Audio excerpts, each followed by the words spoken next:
Welcome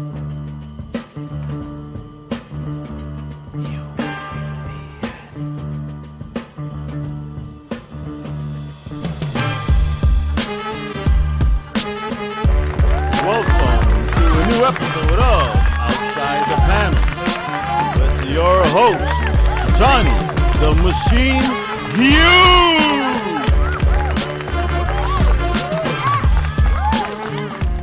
Welcome everyone to another episode of Outside the Panels. This time I, Johnny the Machine Hughes, is joined by, some would say legendary, and they would be hard to argue, comic book creator who's been in the industry for a fair few years, to say the least. Fair few years. Of course, I'm talking about the legendary Mr. Randall. Ron, how's it going? Thank you so much, Johnny. It's going very well for me. Great to be with you, and thanks for having me on the show. I hope things are going well with you as well. Well, yes. I'm trying to avoid coming down with the winter bug. Apart from that, everything's going great. So you've got a Kickstarter coming out? I do. In fact, it's live as we speak. It is. It's very live. It is. It's doing really well. Yeah, thank you. I've been very, very thrilled. Launched it about a week ago, and it kind of took off. I've been gratified that that's sort of been my experience with this. Is the fourth Kickstarter I've run, and they all tend to jump off to a pretty great start, which is a real thrill, of course. Well, we'll get to the Kickstarter in a little bit, but let's start at the top. All right. Cast your mind back many years. How did you break into the comics all that time ago? Because you've been, don't take this the wrong way, when I say this, people go, what, really? You've been around the block a bit, right? You've done work with Marvel, DC, Dark Horse. Yeah, there's no point in trying to dodge the fact that I have been at this for a long time. I mean, the thing is, when you're working in comics, it's your work, your earliest published work is part of the record, right? I mean, it's there for anybody to discover, especially with in the age of social media where you can run down anybody. So track down anybody is the better way to put that. Yeah. So I got started working in comics in the early 1980s. So that's 30 plus years now. Sobering to think about, humbling to think about. Okay. But and the way it started for me, so back then, for those of you listeners which is probably the vast majority, I would imagine, who weren't actively involved in the comics community at the time. Back then, this is before there was obviously before there was an internet, before there were even fax machines and all. So and I was living 3,000 miles away from New York City, and back in the 70s, 80s. That's where the comic industry, at least in America, that's where it was at. It was Marvel and DC, both in the middle of Midtown Manhattan. And if you wanted to work in comics, you were working for Marvel or DC. I mean, there were like Archie was around and stuff, but for me, as a kid who had fallen in love with comics, that wasn't where I was at. I wanted to work for those guys. Yeah. So it was, and I was a kid. I really liked comic books. I don't know why the bug bit me, but it did at an early age. But the idea about becoming a professional comic book artist was kind of like saying, I want to be, an astronaut or a professional baseball player. What are the chances, right? It's a day. Yeah. But for some reason, I was stubborn or lacked imagination for anything else, but nothing else caught my interest, and I never gave up on that. So even through high school and into college, I was still on my own, just drawing, making up my own characters and drawing very badly, but drawing my own stories and sharing them with a handful of friends and stuff. And that was continuing. And then I heard about the Joe Kubert School. All right. And again, I don't know how many of your listeners would know, but Joe Kubert, legendary. Genuinely, Joe was. I would dispute that I'm a legendary artist, but Joe definitely was. Joe was around from the Golden Age of comics. Worked on classic characters in the Golden Age, like the Flash and Hawkman. Later created Sergeant Rock and Enemy Ace through DC.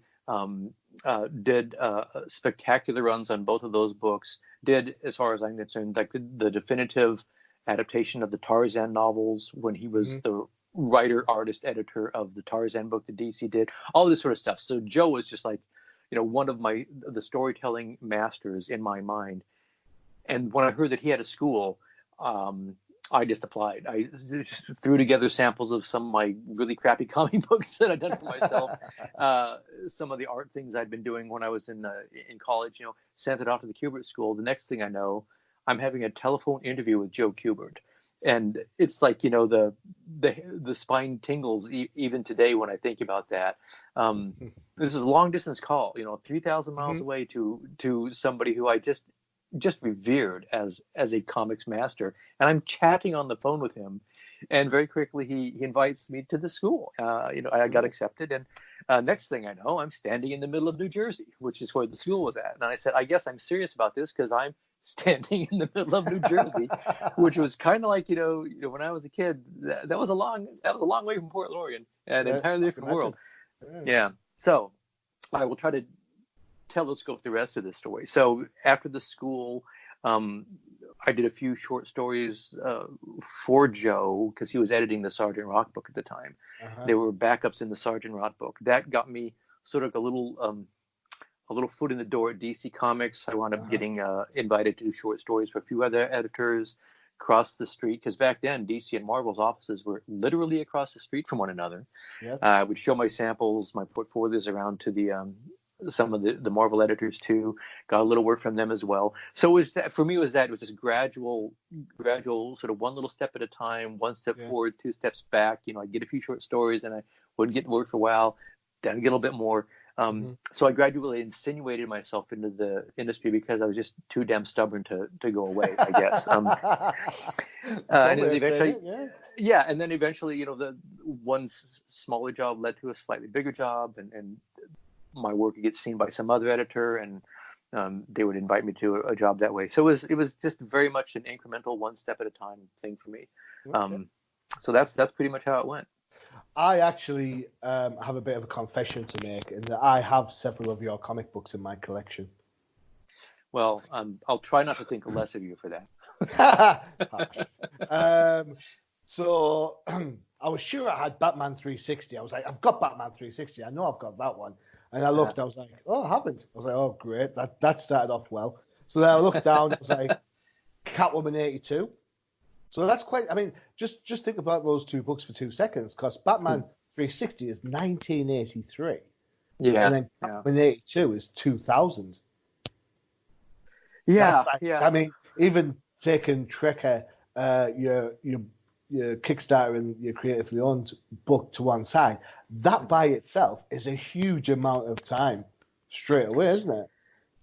It is. It's I'm sort of fond of the don't look back notion because sometimes it's a little bit disorienting to think about that. Don't say that. I'm looking at in my hands right as we speak. I've got Justice League Europe 50 in my hand, and I'm like, because back then I used to love this book. I used to love Justice League Europe. I liked the humor, the kind of ideas that some of the heroes weren't doing it for heroic reasons. I didn't like Power Girl's outfit. I've got to say that. So, so you've worked on loads of books. So with Batman, Catwoman, Justice League, Doom Patrol, right? The Outsiders. I did a Venom miniseries at Marvel. You've done some Wonder Woman books. You've pretty much covered the gauntlet of some of the biggest characters in the industry. Therefore, I must ask, what made you think, you know what, I'm going to do my own book? I've had enough of Wonder Woman. God damn it, I want to do my own book. Well, I was so this we're still talking, in the foggy mist of time, a long time ago. But I was working. We can sort of pick up the story where I just left off at, my origin story, so to speak. So I was working for DC. Then after I'd got my self pretty much established in comics, I moved back to Portland, Oregon again, my hometown, thinking, well, I think hopefully I've created enough of a beachhead in this industry that I'll be able to sustain that career by working from 3,000 miles away. Because again, before the internet, fax machines were just coming in, FedEx was just coming in. So largely I'd be bundling up a package and shipping original art across the country and, getting scripts in the mail, that sort of thing. but I then the year that I got back in Portland, falls under the category of a lot of success in a career has to come down to a combination of hard work and luck and timing. Okay. The year I moved back to Portland, Oregon was the year that Dark Horse Comics was just getting started. It was right when a lot of those small, independent, largely black and white comic book companies were just starting up. And completely unbeknownst to me, one was happening right here in my hometown. They approached me at a local comic convention where I was tabling. I was one of the guests, and I was drawing the regular monthly Warlord comic book for DC at the time. And I was having a blast on it because, I love, superheroes, but my first passion is for sort of action, adventure, and sci-fi things. So I was kind of working in that field. But these guys came up to me and they said, because Dark Horse wanted to get some established pros to work for their company. And they had quite a bit of success with their first book, a novelty comic called Boris the Bear slaughters the radioactive adolescent hamsters or something. So it was a take up on the and it was just became, I think, sort of unexpected to everybody, but it just blew up and it was very successful. So Mike Richardson, the publisher, had some money to work with, and he was willing to hire people like me and pay us our rate. And he said, if you come and work for us, you can do whatever you want. That was the kryptonite phrase that no creator has any resistance to. The phrase that pays. The phrase that pays. And so I said, I will never hear that sentence again in my life. And I was right. And so I thought, since this is likely the only chance I'll ever have to essentially be handed a sort of a creative blank check, so the question I just couldn't stop asking myself is, what would be my dream project? I was reluctant because, I didn't know if that company was going to last very long. I didn't know who these guys were, of course. Nobody did. No, they were just getting started. And I was working for DC, right? I was sort of in the catbird seat there. But I said, wow, if I ever wanted to have this opportunity, it's now. So I knew I loved science fiction most of all. I loved science fiction from when I was a kid. I fell in love with Flash Gordon and read the Dune book, and then Star Wars comes out, and later Aliens and Blade Runner and all just this vast array of sort of different aspects or styles and approach to science fiction. I loved it all pretty much. So I wanted to make it a Dark Horse was letting me do what I wanted. They said so. I called their bluff. I had a science fiction comic. I wanted a female lead character. Because I'd drawn, plenty of women characters in comics, but they tended to usually get relegated to the sidekick or the love interest or the eye candy sort of character. And I just kind of wanted to, for whatever reason, the idea of putting a female, action character in the center of the story, driving the action, it just felt cool and fun to me. I wanted to take a shot at it. I thought this will be my chance. So basically, I designed the character, came up with the concept for the series. She starts off, she's a bounty hunter, very two-dimensional. She just wants to go out and shoot the bad guys and get paid for it.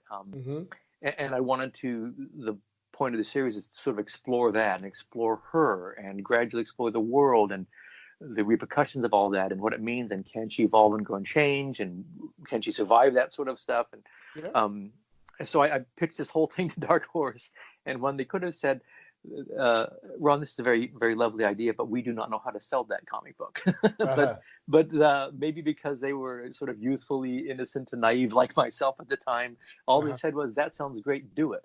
So as I say, I sort of called their bluff, and then they turned around and called my bluff, and then I had to figure out how to pull this thing off. So so I launched into it. It was kind of I had in mind like an ambitious long form sort of coming of age story and a gradual exploration of this world that becomes larger and more complex as it goes on. And frankly, I knew I didn't have the writing chops developed at the time to pull that off well. So I started off with shorter stories that like a single self-contained sort of action adventure tale where we put our character through her paces, and that comes to a resolution. And in that story, I just tried to plant a few seeds for references to larger forces at work in her world and in the universe, and figured I'll develop those things more as I get a firmer handle on it all. So that's how that all happened. I just I said, this is a chance to create something I would want to take a real shot at doing, and I couldn't say no to the opportunity, and I've been more or less at it ever since. So the character we're talking about is Mercy St. Clair.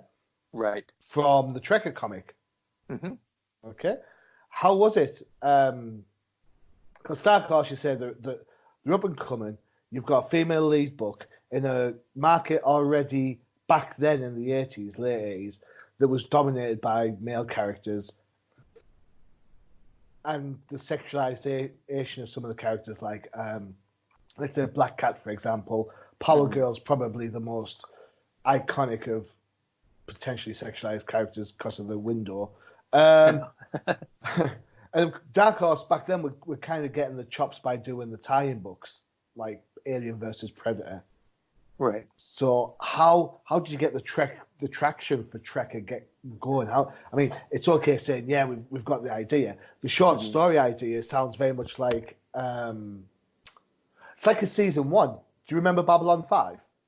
Yes. Mm-hmm. Right. So that short story idea seems very similar to like season 1 Babylon 5, where it's like this week we're going to focus on the Dilgar. This one we're going to focus on Kosh. This one, I'd never tell you anything, by the way. This one we're going to talk about Londo. This one we're going to talk about Jakarta. And it weaves the world together. Does that kind of sound about yeah, right? In a way, in the general principle of sort of starting off with small bites. Different structure to it, in that my series really, especially for the first several years, was largely focused on the character Mercy St. Clair, because I was really focused and invested in exploring her psychology, personality, temperaments, her her weak the weak links in her chains, the flaws in the character as well as the strengths, all that sort of stuff. As opposed to changing the focus from one character to another, it was more like one aspect of her world, and Mercy's in this situation, this environment, in Overhead in this way, and learn some things about the world here. Next time it's another aspect of it. I did bring in other characters and how they filled out some of the corners of her life, but as far as exploring who they are as characters, in some ways I'm only really starting to get into some of that now, since the stories and the character evolved to the point where she's sort of being forced to get over the idea that she can make this as a lone wolf throughout this entire world. Other characters become more important to that journey as it goes on. Cool. So take someone who has no idea what we're talking about. Okay. Right? Pot-boiled Trekker for me then. Yeah, not my strength, but generally what I say to people is Trekker is a science fiction series about a young woman who is a bounty hunter. That's my one sentence quickie that sort of gets the genre and that sort of stuff. Cool. Beyond that, I say it's a long form sort of coming of age story that I disguise as a series of self-contained action adventures. And that pretty much gets across what I'm really after in this thing. I wanted to work on both of those levels. Part of me is still a 12-year-old kid who loves it when the spaceship crash lands on the planet and your hero has to fight off the swamp monsters. You are a Flash Gordon fan. That's Flash Gordon Conquers the Universe, isn't it? Yeah, exactly. So the part of me still loves that stuff, and the other part of me needs a story to be about more than just a two-dimensional cardboard character and a world that's just set up to provide them with sort of superficial challenges to get through. The real journey is sort of like the inward journey that we're all on, of self-discovery and finding our own place in the world and all that sort of stuff. Those are the stories that pull me in and engage me the most, whether it's superhero action stories or if I'm reading a serious novel about serious things or whatever. I need the characters to be believable and feel solid and something that wears well over time. Okay. And as you say, back when I was creating Trekker, if you were doing a female character, she tended to, show a lot of flesh and prance around in, high heels and with cleavage and all that sort of stuff. Yeah. And I had drawn those stories and those characters too. And I'm a guy. I enjoy looking at attractive women and drawing them too. But for what I wanted to set about and do with Trekker, as I say, try to make a character that's sort of to me, that I wouldn't feel I would have to apologize for having created to the, the women in my life, for instance. And also just to be something that I think would well wear and feel believable over time. I designed a character that I tried to have her dress as practically and realistically for her job as I could. And while at the time I think that made it something outside of the norm and what was being sold, and indeed it was, we never did find a really big, massive success audience for Tracker, but we found, I think, a loyal audience who shared that sort of sensibility. And I'm still doing it all these years later, I think largely because some of the choices I made then have worn really well over time. And I'm very proud of that. I think you undersell yourself massively. I've got to be honest.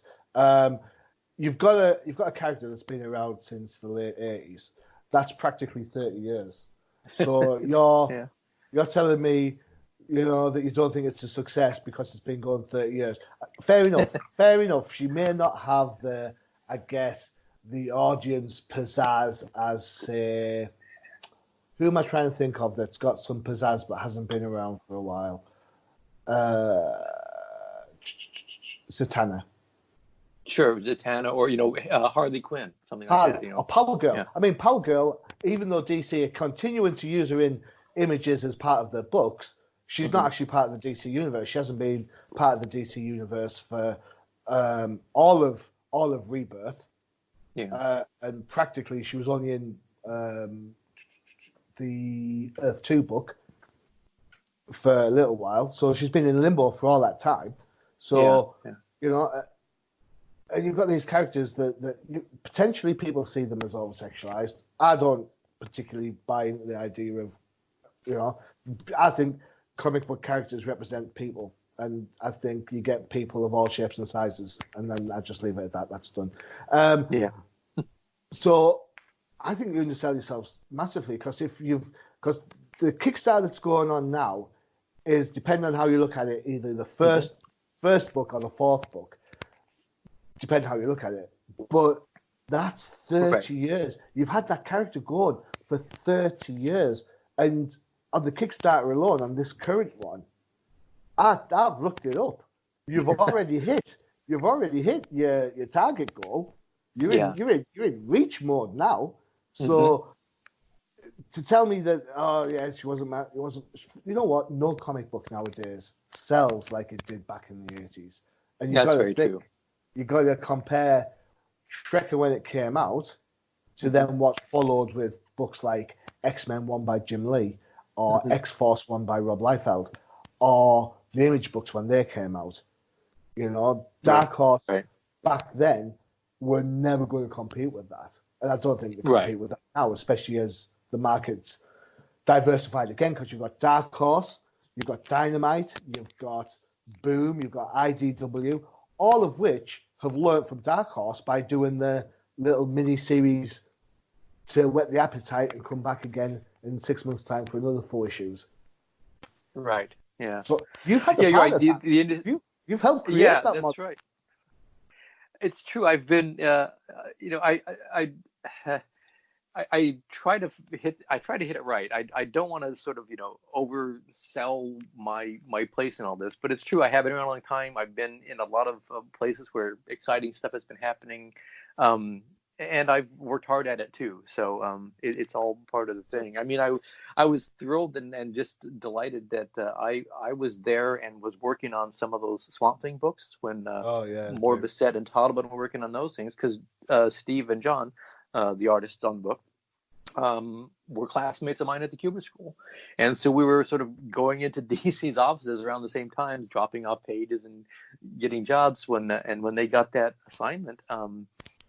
I was a buddy, and sometimes when one of them would be, in a bit of a deadline crunch, Karen Berger, the editor, would, Karen Berger would, hand me 5 pages of this. She was the editor. Hey, could you draw 5 pages of this issue, or 6 pages of the next issue? Sometimes I was penciling, sometimes I was inking, and then sometimes I would do a story or part of it myself. Everybody, you look back on that now, and that book was absolutely a milestone book in comics. It sort of changed the game a lot, and I wasn't central to it, but I was a part of it, and I'm very happy about that. Very proud of it. One of my part of my day job is to I'm a skills tutor in my day job, and one of the things I always tell people is recognize success, and you've had loads of success, so just go with it. Just feel the success. Right. Thanks. So, Trekker is, or it could be described as. Before I get into that, actually, I've got a daft question. How did you get away with calling it Trekker? I'm sure there's a copyright there somewhere. Well, that's a really good question. When I came up with the series, and I was trying to think of what to call it, I was going through possible titles: science fiction, bounty hunter. I had that concept down, and for some reason the word Trekker popped into my head, and I thought that's cool because a Trekker, that's what they call the bounty hunters in the 23rd century. That's just slang term for them. I thought, and that was cool, and it also connotes their job, but it also connotes this longer journey, the lifelong journey that the character's on. So it worked for me really well, and I decided it was a cool sounding word. It has those hard consonant sounds of the key, the T's and the K's, and it ends with an action, the ER, Trekker, somebody that's doing something. So it evoked a lot of what I was after, and I thought, well, of course, there's Star Trek. But at the time, this is like in 1986, and the original series had been off of the air for like 20 years. There'd been a couple of movies had been made, but they were, back then comics and movies were not nearly as closely tied in as they are now. And I thought, well, Trekker, it's just a word. You can't copyright a word. And so I pitched it to Dark Horse, and I figured if it gets flagged, then it gets flagged or whatever like that. But it went through. But right as we were announcing, I don't remember exactly what the timing was, but somewhere when we were right around the time the first stories were starting to come out in Dark Horse Presents, Paramount, I guess it was, announced Star Trek: The Next Generation was going to be on. And I thought, well, that's pretty bad for me, isn't it? It was just terribly unfortunate timing. But by then, the wheels on my book Trekker were already in motion, and I was sort of, married to that title. I really liked it and was invested in it, and we were using it. And I thought it's too late to change now. And I thought it's really unfortunate because, I assume there'll be some people who might be at least momentarily, confused by that, or maybe even think I was deliberately doing it to hitch my wagon to Star Trek's star, which honestly was not in my thinking at all. I had no idea.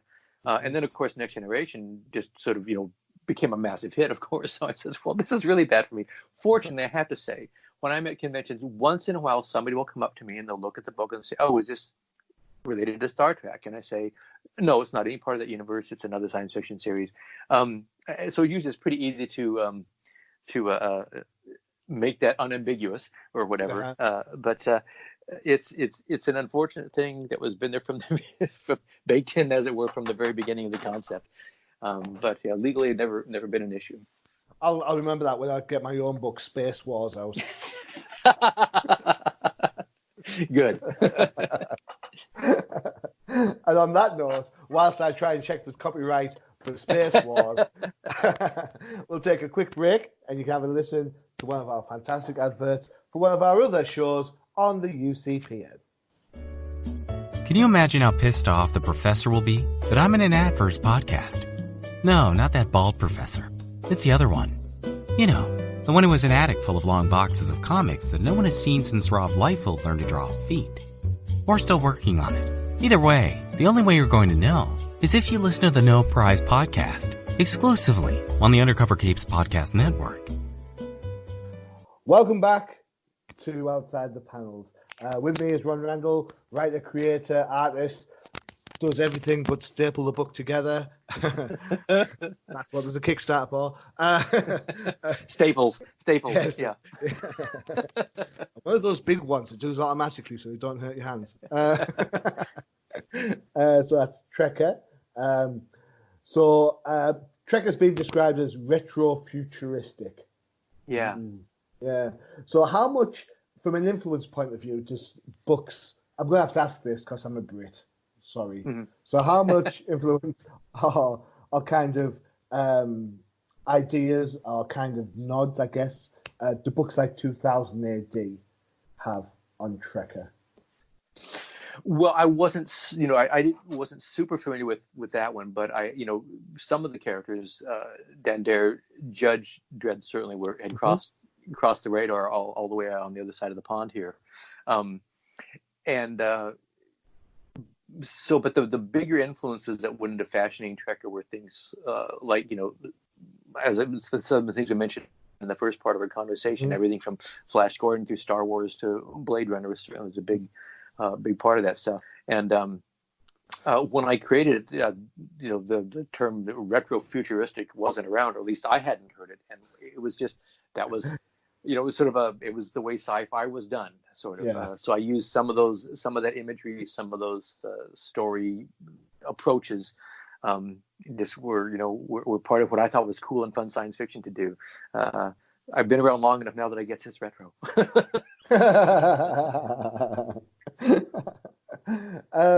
One of the things I like about the book is that it's a used universe. Yeah. It's not clean. It's not antiseptic. It's very much, it can be dark and dingy. You've got the bad guys. You've got the good guys who are really just bad guys, but with better morals. Mm-hmm. Right. Yeah. So you're like, oh, okay. So I kind of like that. I like the fact that it feels cluttered. Yeah. Cluttered. Yeah, cluttered, lived in, used. That was one of the things that I really appreciated about the Star Wars movies, that they would, the characters would have to deal with dirt. Things would be smudgy and banged up, and you'd have to hit the Millennium Falcon on a control panel to make it power up. Things like that. Yeah. I love that film. Yeah, it makes everything feel sort of much more tactile and much more concrete and vivid. And I love, like I say, I love the old classic idealized, graceful characters in Flash Gordon, where everything in some way or another is sort of elegant and pristine and, idealized in some ways. Part of me loves that sort of stuff. But gets boring. It's just those characters always seem to glide above things in a certain way. Yeah. And I needed a character that, something like in Blade Runner, where the characters they're engaged with the filth. Definitely. And so I try to have Mercy be a character. That's part of the arc of the story, is that she starts off immersed in that world. She's on the gritty streets of this city, New Galef, fictional city, and just scraping and clawing out a living, bringing in one bounty after another, and trying to keep food for her pet in her cabinets in her kitchen, and living alone in her crummy little apartment. And then the adventures take her farther and farther afield, and the world expands and opens up, and sure enough, she does wind up going on starliners and space cruises and stuff like that. But that hopefully that sense of grounded, gritty realism continues to underline the whole series and keep a certain sense of believability and sort of recognizability to the. You can hopefully you can see the world and say, yeah, there's spaceships or strange creatures, but it still feels like a world that you've experienced in some way or another. Totally. Dealt with cars that won't start in the morning, dealt with a spaceship that won't fire up when you want it to, that sort of stuff. So there's metaphors and analogies all the way through. The thing I like, or one of the things I like, is that it just exists. I don't know how you feel about this sometimes. Sometimes I read so many books for review purposes for Comic Crusaders, and it's always like a new universe book, and then they spend at least 3/4 of the first issue trying to explain everything that's going on and what the social cast is, and what's a slang word and what isn't a slang word, and what this means, and like, you know what? I don't care. I'm an intelligent person. I'll get it eventually. You give me a story that I can get into, and then that is something I agree with you 100% on. I think it's often a failing of a lot of fantasy novels for some reason in particular, where they're building an entire world and creating cultures and civilizations, and they got to give the history of the dwarves and what their cultural significance of this and that aspect of it are. And I'd rather just sort of assimilate that bit by bit as I go along in the narrative. One of my favorite sets of books is the It's a set, it's a set of Don't you dare say 50 Shades. no. It's a set of naval stories set during the Napoleonic War by Patrick O'Brien. Yeah. They made the movie Master and Commander a number of years ago. That was based on that series. The Russell Crowe movie, yeah. Yeah, and but this is an entire series of novels written by this Patrick O'Brien, and he's just a masterful writer, great use of language, wonderful characters, but when I read those books, I feel a few things. Number one, I feel absolutely that I'm absolutely immersed in the year of 1805 or whatever the story was set, and the characters act and speak as if they are of that time. As far as I can tell, anyway, the jargon, the slang, the mannerisms, the world views that these characters reflect feel very convincingly of that time. It doesn't feel like somebody is writing from a 20th or 21st century perspective and looking back with that sort of condescending, indulgent attitude towards a past era when, oh, how simple they were back then.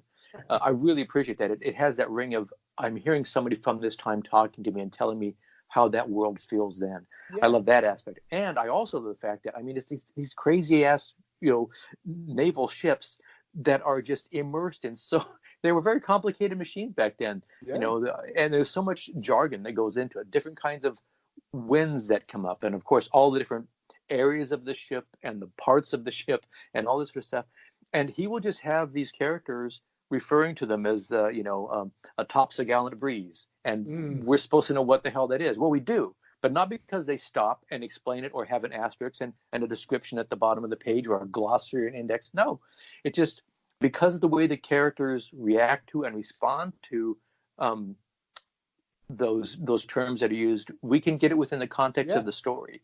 Perfect. So he gives us the credit for being able to sort of swim in these waters, and we'll be able to find our way. He gives us just enough information to keep us going without bogging the story down, grinding the action to a halt while he describes, why that winch has to be there, or why that, why it's bad that kind of, the sky is that color on the horizon now. We'll figure it out. We'll have to experience it when they do. So to an extent, I try to do that with Trek. Right? I feel my main job is as a storyteller more than as a writer or as an artist. I want to spin a yarn, pull you into the story.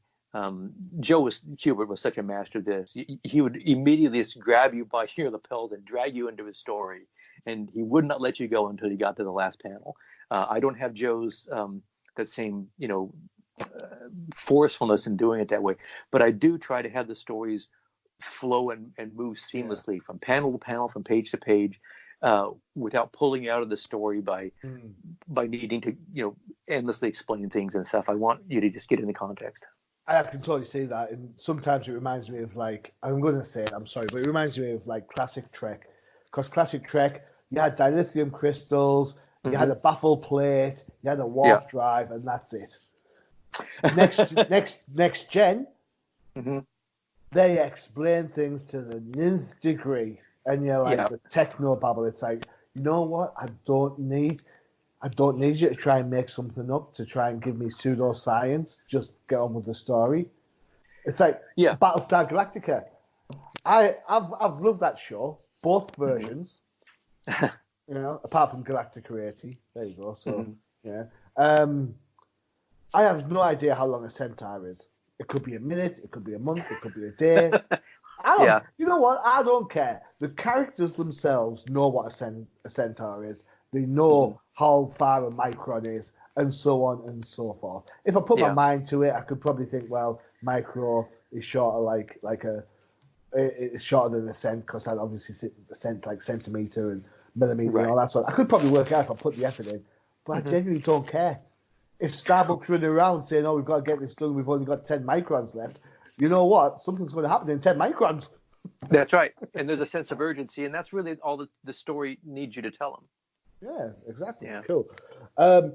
It's funny you mentioned Star Wars as kind of one of your influences. When I look at the book, especially the cluttered element of it, I get a feeling of, and maybe you can correct me or not, a little bit of Russ Manning and a little bit of maybe Al Williamson.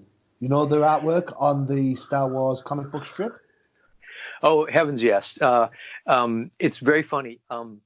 It's funny the way at least my mind works because Al Williamson. I mean, I can. It was very. My life sort of became crystallized in some way. It was in 19.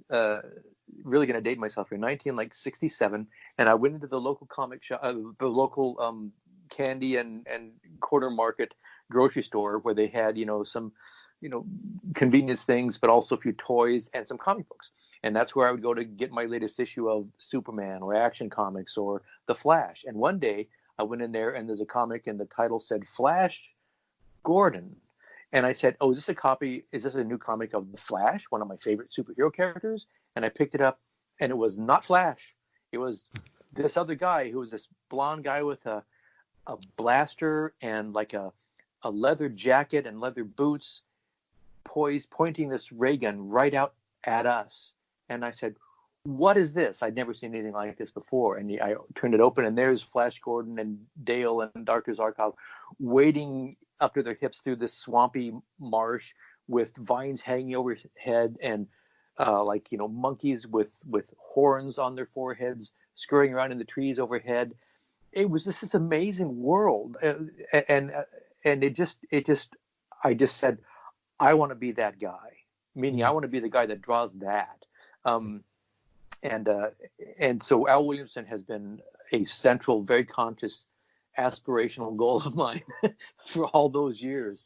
And I've always known that. And definitely large parts of Trekker, I try to capture some degree of the elegance and the vivid world creation that I saw in all of Al's art. On the other hand, Russ Manning was a guy, when I was a kid, I read those Magnus Robot Fighter comics. Oh, yeah. Remember those? And had sort of completely forgotten of the influence that he had on my work. I was more conscious of people like Wally Wood and stuff, and of course Williamson. But years later, somebody mentioned that, and then I flashed back to those Magnus stories. God, and I had not been consciously or unconsciously or publicly giving any credit to the influence that Russ had done on my work. And it's kind of funny, isn't it, that they both wound up later working on the Star Wars newspapers too. It's very fun. I don't know if you knew the story, but George Lucas was a huge fan of Al Williamson. And in fact, when I saw Star Wars the first time, I saw Han Solo. How was he dressed? Low slung blaster, tight pants, leather boots, leather jacket. He is an Al Williamson character. If you look at Al Williamson's science fiction comics from the 1950s, he was drawing Han Solo, 20 years before there was a Star Wars movie. And Lucas knew that. He was very consciously doing that as a tip of the hat to Al. And when the movie was a big hit and they were going to make a newspaper strip out of it, he wanted Al Williamson to draw it. Al was contractually obligated to another series at the time, so he didn't get to draw the newspaper series right off the bat. But when his contract was up and he was available, that's when he took over the Star Wars newspaper strip. I love it. It all ties in. I have a Star Wars T-shirt, and it's a great T-shirt. It has the word Star Wars on it in the classic kind of frame, so Star on top of Wars. But each letter features a different character. And my wife bought me it. My wife's always buying me geek T-shirts. So that's great. She's great at it, but I always get a geek T-shirt. So I opened up the present, pulled it out, and the first thing I said was, "It's Al Williamson art." There you go. Great. It's a Star Wars T-shirt. I was like, this is Al Williamson. Look how he draws 3PO. Look how perfect that is. It is perfect, isn't it? It's like she's just shaking her head at me, going, "It's a T-shirt." I'm like, yeah, I get that. It's just a T-shirt. That's great. So, Trekker, writer, artist. How hard is that? Let's start at the top. Which do you prefer? Do you prefer writing or do you prefer drawing? Boy, that's really tough. Honestly, I'm more comfortable with the art because I've been doing that somewhat longer. And when I draw something, I can sort of instantly see whether it's working or not. Right. Writing is to me a much more nerve-wracking process, but it's also, in some ways, it's the more fulfilling process for me. Insofar as when I've drawn an issue of, say, Supergirl or Wonder Woman, and I'm at a convention and someone comes up to me and says, "Oh, I love those issues of Supergirl that you drew," Or even if they say, Trekker, I love the way you draw the character. That's very nice to hear. But when they say, I love the story that you told, meaning the writing as well as the art, that's what means the most to me. So there's in some ways more juice for me in knowing that the story that I've crafted out of, wherever it bubbles up from inside myself, if that seems to make a connection or, resonates with the reader, that's where the real juice is. But the actual task of sitting down and coming up with a story idea and shaping an outline and working my way through, honing it down to, structuring the pages and pacing things out and trying to get the dialogue right. A lot of that stuff it's very nerve-wracking, and I often don't know whether that a certain beat or turning point in a story has the emotional impact I want it to have, or is that humorous or warm and tender moment coming across as I want it to, until the book comes out, and if I'm lucky, some reader will maybe at some point mention to me. It's amazingly fulfilling. It's very addictive to get that kind of feedback, but it's like I said, it's an excruciating process sometimes getting there. All right, so here's the next question then. Does writer you get on with artist you, and vice versa, or do you have some sort of bipolar collision of creativity? That's a great way. That's a great question too. And the process for me is, I really try when I'm writing the stories to know that they're going to be drawn, but to not think too much about that, how it's going to work out visually all the time. Obviously, the writer in me wants to have some cool, fun scenes because those are great story moments, and it will also make the artist in me happy. But there are times when I'm the writer and I'm so focused on what sort of story turn needs to happen here. What are the elements that need to make it happen? What's going on in Mercy's, psyche right now, or do I need to have a crowd of people here to sell this scene?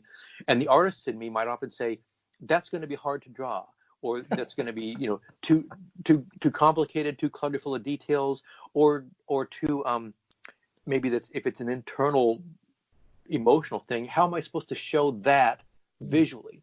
But so sometimes when I give the script to the artist, me, and I start to draw it, I get mad at the writer. and honestly, I think that means, and to me, sometimes that means I think I've done the writer job right, where I'm constant, because in some ways the writer is working on these on a much more abstract or conceptual level, whereas everything is very concrete when you're the artist. And obviously, all that said, any aspiring writers out there, be aware that you are working in a visual medium. And so you've always got to try to craft and structure a scene so that it's something that can work well with that visual component. You're not doing your job if you make it a story that's very, very hard to draw. It's not going to be as successful a book as it should be. So I try to walk that line. But that said, there are times when the artist says, oh, this is going to be hard to do, but sometimes you just have to suck it up and do the hard work to serve the story right. So yeah, there is some of that that bipolar pulling away classes happen internally. I can just imagine it. It's like, Ron, you suck. And you're like, oh, I do. Yeah, I say who wrote this crap? Oh yeah, it was me. It's me. Oh, yeah. So is it harder then to be a writer artist where you're sort of coalescing you've kind of like got your story, and I imagine, and I'm making an assumption here, so please correct me. I imagine that you write in full to medium script. You don't do the Marvel method, and then you kind of then put the art to what you want to say. Or is it easier to work with, say, someone like Jared Jones, who you worked with on the Justice League book, or in fact any writer, to be fair? Is it easier to work with a writer and you just do the art? I imagine that being Berate Create is more fulfilling because it's your control, your story.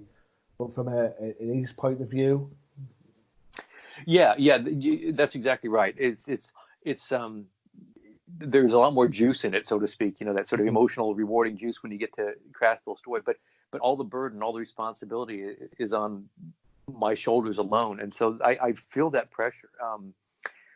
It's become easier to manage over time because I've been doing it long enough, and I feel like I'm much better at my craft now than I was 20 or 30 years ago. So I think I I'm getting better at able to pull the stuff off pretty well.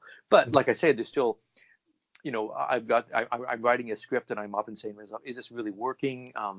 Are there flaws here that I'm not seeing? Because I think every creator's got their blind spots, and I don't have a collaborator that I can they can help to check me or call me if I'm doing something wrong. So that's a shout. I do try to compensate for that, and I'll explain about that in a minute. But whereas if I'm working with a script from another writer, whether that's in some ways an easier task to take on or not depends on the writer and the script. Because if the script is well structured and done by somebody who knows comic storytelling and that sort of stuff well, then it makes my job tons easier. And if I'm working with a writer who doesn't understand the vocabulary that we're working, doesn't understand the anatomy of a comic book page well, then I'm just doing damage control throughout, and it's exhausting and draining, and ultimately very frustrating.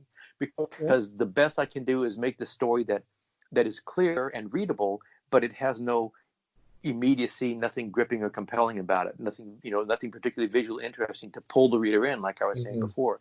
I worked on those sort of stories, and it's incredibly unrewarding sometimes to work on those scripts. At least with Trekker, every page I draw, I know exactly why that page and why that panel and why that character is there and why they're doing what they're doing.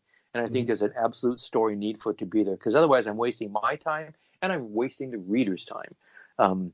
So the way I try to compensate for that with Trekker is I hire somebody to be my editor. I pay somebody and I show her my story outline. I show her the script. I show her the thumbnails and the pencils and the inks and the colors and get her feedback all throughout, because I don't trust myself well enough to spot all of my blemishes. Yeah, that's a shout. Yeah, that's a good call. Yeah, and and this my editor is somebody who's like, she's quite a bit younger than me, a generation or more removed, and so she grew up with a lot of influences in her, and she's a comic maker herself. Her name is Alyssa Sala, and but she's much more familiar with the vocabulary of things like manga and stuff. And while Trekker is not and never will be anything like manga, there's a lot of really cool storytelling techniques and pacing devices and stuff that manga developed on its own and are enriching mainstream American comics as well. And I'm happy to try to include little touches of that here and there throughout the Trekker story, so that the series can continue to evolve and I can continue to try to explore and stretch my own storytelling chops over time. And so having somebody that can help just make suggestions, that understands what I'm doing with Trekker and isn't trying to undervalue or reshape or restructure the series, just enrich it with some little breaths of fresh air coming in here and there. So that's been something I've been really happy to be able to do. I think you're right. I mean, those other influences, whilst Trekker may not fall within manga in any shape, way, or form, the scope of storytelling is so different. I mean, people, when I say, "Oh, Batman the Animated Series," everyone says, "Oh yeah, I love how gritty and noir it is and how dark and all this." And I'll be like, "Yeah, that bit where the Batmobile comes out on the intro, yeah, that's Japanese animation there, just right there." And they go, exactly. We go, "What? What are you talking about? It's not Japanese." I'm like, "Yeah, it is."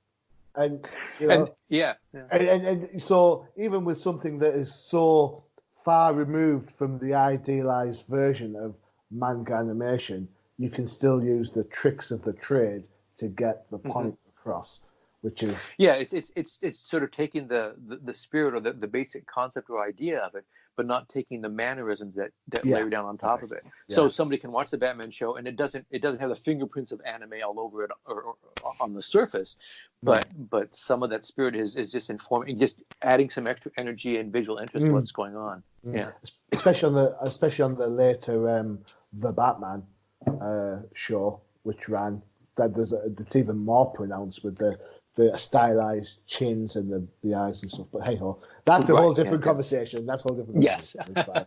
Yes. Cool. I get what you say about the editor, because I recently picked up my first editing gig free of charge. Someone sent me a science fiction book to read and I reviewed it for Comic Crusaders. And I think in my review I said I would suggest getting an editor because there's a couple of errors in this book. And the guy was so gracious. He emailed me back and said, "Where were the errors?" I was like, "Okay, you asked." And and so then I said, "Right, so there's, and it was things like there's some spelling errors, but there was things like the descriptive way of how he wanted the panel to look appeared in the dialogue." And I was like, "You showed me and telling me it. You pick one or the other, You're right. Yeah. As a reader, I want to see it. I don't want to read, And you know what? It was great. He took it on board, said, "I really appreciate it." And I was like, "Yeah, fine. If you want me to look at the other books down the line, just send them across. I don't get paid for it, but it's like send them across because I want people are putting their effort into making books and they want to make money out of it, and I get it, and they want to tell the stories. Get someone to check the work because Yeah. I mean, how long have you been doing this? You're still getting edited because when we create stuff, when I write my reviews, for example, I get my wife to read it, not because she knows a great deal about comics or anything. It's just she's checking the structure, make sure I haven't used the same phrase over several times and stuff like that. Because I get too close to the work, and when I review it, I think to myself, well, I know what I wanted to say, so I bypass the mistake. So it works across the board. Perfect. Yep, that's exactly the way I feel about it. Cool. Excellent. High fives all around. Yeah. Right. Okay. Around this time, I normally ask the creator. I always say, "Oh, if I could click my fingers and work on the big 2 book, which would it be?" But you've been there. You've done that. I can't ask that question anymore. You spoiled my question, man. God, sorry. So, in that case, we'll go back to try old tested. Where can people find out about Trekker and how to get their hands on the book? All right. Well, the best way, certainly one that serves me the best, and I think the one that is the most fun and exciting as well, is to jump on that Kickstarter that's running right now. The Kickstarter is up and running through February 20th. And the address is as simple as I could make it. It's just trekkerkickstarter.com. And this, frankly, is, if you've never heard of Trekker, this is a great place to jump on board because, as we've been discussing here for this whole show, Trekker has been around a very long time. She had her own series. There were some little short story appearances, and so what this campaign is, I'm funding a big hardcover book where I'm gathering all those stories because all that earlier Trekker stuff, it's out of print now. Can't find it in the regular comic shops. You can find it on Amazon if you're willing to pay a premium price for, rare collectible stuff, I guess. But this is going to be a 470-page hardcover book. It's going to have all those earlier Trekker stories. The stuff that was in black and white, I've just colored it all. So you can check out that campaign. That will have everything of the first set of stories of Trekker, and at the same campaign, you can also, if you want to, add on the 3 new original books that I've done in my previous 3 Kickstarters. So going to the Kickstarter, back in the campaign, helps us to make the book as big and fancy as possible, and it helps to keep me doing this. I also have an Etsy store that's Randall Art. You can also find the Trekker books there as well. But funding the Kickstarter gives me the best bang for your buck, and you get some extra, and you get some extra, special items that you can't get on the Etsy store or anyplace else. So I hope people might check out the Kickstarter. Right, there you go. What a great advert! Go and check the Kickstarter. All the reach goals are there. Opportunity for you to get in there, have the whole Trekker history. Yep, that'll do it. That'll get you everything. Get you everything. For now. For now, yes. There's always more. There is always another planet to visit. Exactly, yep. Right, excellent. So, Ron, thank you very much for taking the time out of your busy schedule to talk to me tonight or today. I really appreciate that. Thanks for all the... we have time zone confusions. We sorted that. We know more about time zones than Doctor Who. That's how good. That's true. But thank you. But thanks so much for having me. It's been a great conversation. I love getting to chat with you, and we'll have to do it again sometime. Definitely. All that's left for me to say is don't forget to check out the UCPN for all your favorite podcasts, including the Definitive Crusade, No Prize Podcast, and the indie special Flipside Focus. So this is Johnny the Machine Hughes saying adios. Visit undercovercapes.com for the latest and greatest podcasts via the Undercover Capes Podcast Network. Also visit our parent company website, comiccrusaders.com, all about comic pop culture.